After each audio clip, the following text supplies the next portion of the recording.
New York Harbor and one of the most famous, iconic landmarks on planet Earth, the Statue of Liberty. I've been to America many times and to New York many times.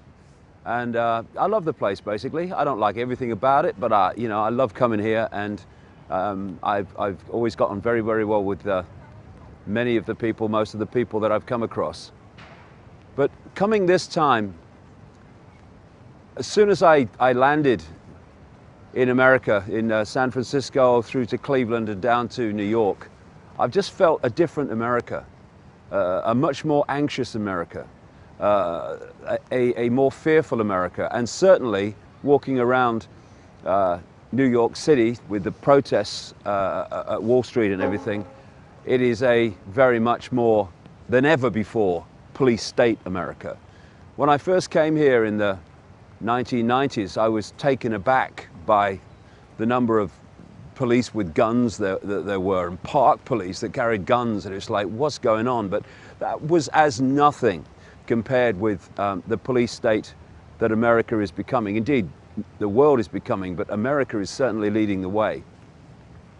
And America, for me, is such a mass of contradictions. It's so topsy-turvy in so many ways. And even the Statue of Liberty, it on one level has this image, obviously, of being about liberty, about being the flame of liberty. But it was given to New York by French Freemasons in Paris that realized and knew very clearly what it really represented. There's a mirror image of the Statue of Liberty on an island in the River Seine in Paris, and it is the goddess of Babylon, the ancient goddess worshipped by the Illuminati bloodlines that I've been exposing all these years, the bloodline families that are behind this global control system that is behind the kind of police state, emerging Orwellian state that I've just been talking about. And thus, we have an iconic image representing freedom when it represents the ancient goddess of the Illuminati, going back to ancient Babylon and that whole ancient period. And if you look at the way the goddess was depicted, it had the spikes around the head, just like the Statue of Liberty. And the sun god, probably when you look at it, probably the Saturn god of Babylon was Nimrod, and Nimrod was depicted as a flame or a lighted torch, held of course by the Statue of Liberty. And the lighted torch is one of the great symbols of this Illuminati bloodline network. And when I look at America, I see so many other topsy-turvy, it seems to be one thing when it's another. Just over there is the emerging Freedom Tower on the site of the World Trade Center. And it's the Freedom Tower. It's about a representation of freedom, when actually it's being built on land where the two towers stood that were brought down by this very network in an engineered fake terrorist attack. It was a terrorist attack. We're not the kind that they're telling us it was. And that event on 9/11 has been used to dramatically delete freedom in this country through the Patriot Act and the Orwellian state in general that's been justified by that event and others that have followed. What has been justified is a global war on terror in which vast numbers of people, mostly with brown faces, innocent civilians and children, have been slaughtered, justified by the need to react to a terror event just down the way from here, which was actually engineered by the very forces that are now telling us and have told us that they have to go and invade this country or invade that country and delete our freedoms to save us from the people that did that, when they were the people who did that, along with Mossad. And British intelligence would have been in there somewhere. It usually is. And couple of things that I've noticed since I came to America, and one of them was like brought to mind this week. And there are two of the major programs that hold this country in servitude and have since its creation.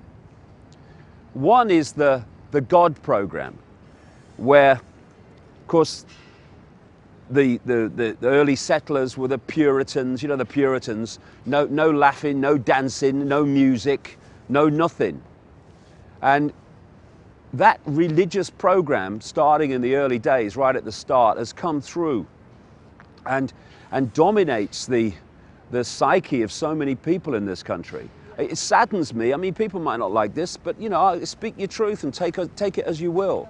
But it saddens me to see how the Christian program, especially the extreme Christian program, has gripped the minds of so many black people in this country. When it was the very religion of the slave owners that was imposed upon the slaves as part of the process of suppressing them and bringing them, you know, in control and servitude.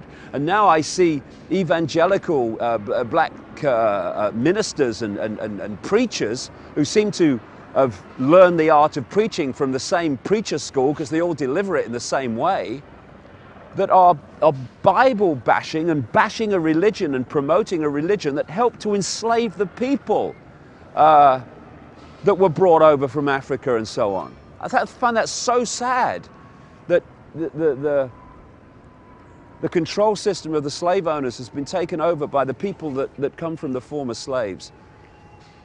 But there's another one, and I've been aware of this since I was a kid, funnily enough, a long time ago. And it came to mind again this week when I was interviewed by someone. I didn't have a very nice experience with him, but I was interviewed by someone who reminded me very, very much of this other program. I call it the John Wayne program. And John Wayne, for people who are much younger than me, was, again, an iconic movie actor in this country. And again, one of contradiction and topsy-turviness, because John Wayne became a war hero in this country, and a national hero in this country, particularly a war hero because he specialized in cowboy movies and war hero movies. He became a war hero while never hearing or seeing a gunshot in anger.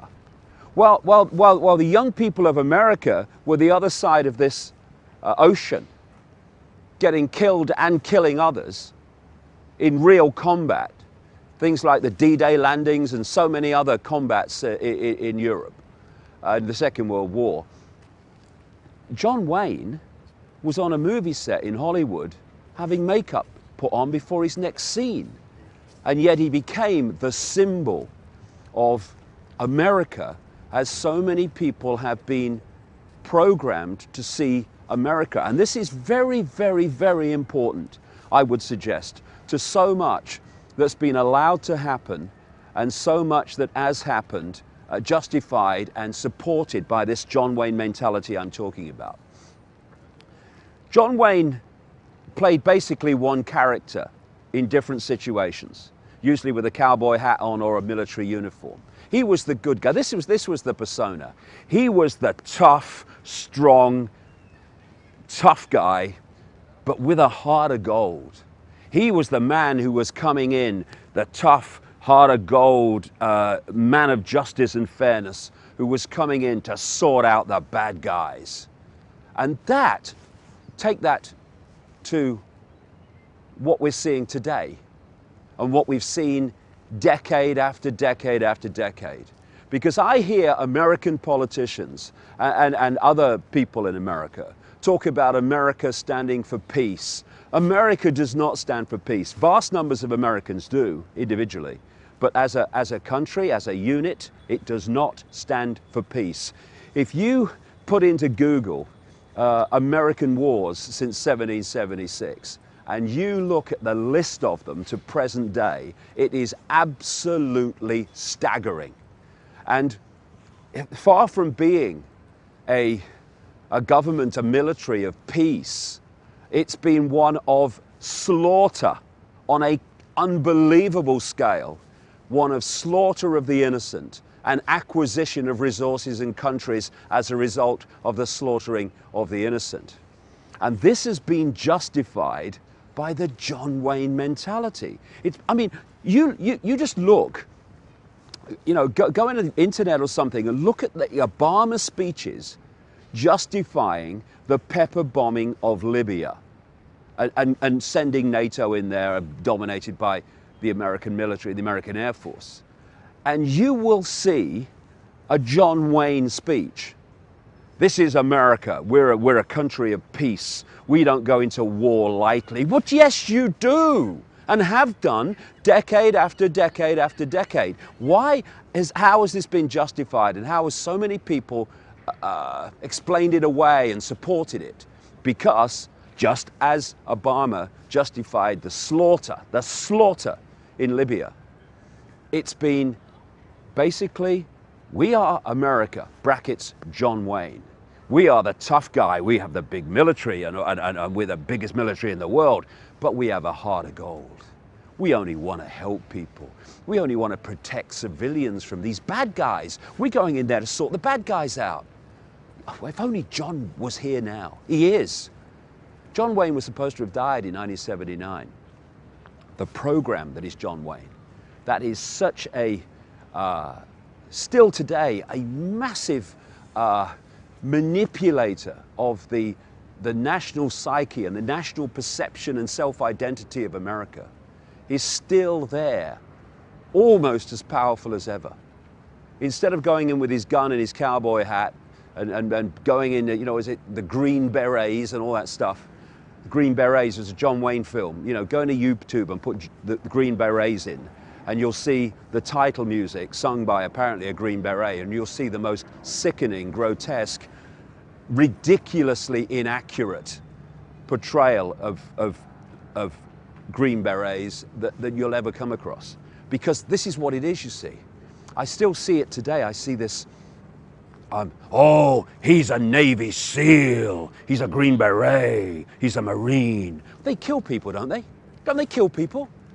And oh no, but they don't just kill people, they kill people to sort the bad guys out. Well, there must be a lot of bad guys in the world, because there's a lot of them been sorted out over the years. And that John Wayne mentality that sees the strong guy going in with a gun, the Rambo, the Rocky, and all these people, the Schwarzenegger. This is all, or are all, expressions of this John Wayne mentality that still has this grip on so many in this country. It's breaking away, it's fracturing, hallelujah to that, but it's still vastly there. And it justifies the most appalling actions against innocent, often defenseless people around the world. And it's happening more and more now, because it's not really slaughter. John Wayne never killed anybody really, except the bad guys. He was only doing it for fight for good. And that's the way that so many see the American military and the grotesque history it has. Not of protecting people, not of saving the world, but of taking the world down a road, a dark, dark road of mass human slaughter, destruction, and conquest. And so, when you come to America, you meet so many nice people. And it's an incredible country in so many ways. But it's being systematically destroyed militarily and financially to bring it under the heel of a world government dictatorship. If you want a world government dictatorship and you want control of the planet over every country and every people, you cannot have superpowers with the financial and military might to say no to you. So ironically, while we're seeing this slaughter, while we're seeing all these wars of conquest, we're seeing the country that's set up to be the fall guy doing them, because, you know, so many of the guns shot by America, symbolically and literally, are actually loaded in Europe with the center of this global secret society network. So America is being used to destroy itself. And you know, every year, if you add in all the costs of the American military, all the hidden costs, this country, when people increasingly are living in tent cities, are losing their homes, are losing their jobs, are losing their livelihoods, this country is spending in excess of $1 trillion a year on the military and overseas acts of slaughter and conquest. And surely it's time, surely before this process is complete, this delusion is complete, that Americans in vast numbers look collectively in the mirror as a nation and say, hold on, have we been had here? Are we really the good guy, John Wayne, sorting out the bad guys? Or are we just using that program to justify the most outrageous, stomach-turning mass murder that is getting more and more blatant all the time?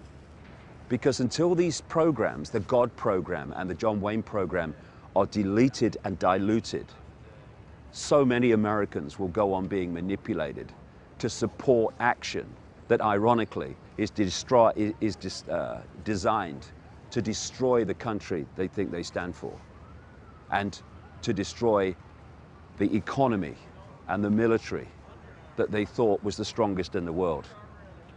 America is bankrupt. It's absolutely bankrupt. And until people start to realize that it's all been systematically done, then the job will be completed. I know some people might not like what I've said. Really, I don't mind, I don't care. I'm not here to win a popularity contest. I just want to say something because I think it needs saying. That is an illusion. And everything that's followed it has been an illusion in the sense of the self-identity of America as it's been programmed to Americans to believe in. And until we kind of take a step back and redefine self-identity of America and see what the game really is, persuading the people that America is the good guy John Wayne so that Americans will support this grotesque nonsense and mass killing, then like I say, the job will be completed. It doesn't have to be. It's still our choice, but only just.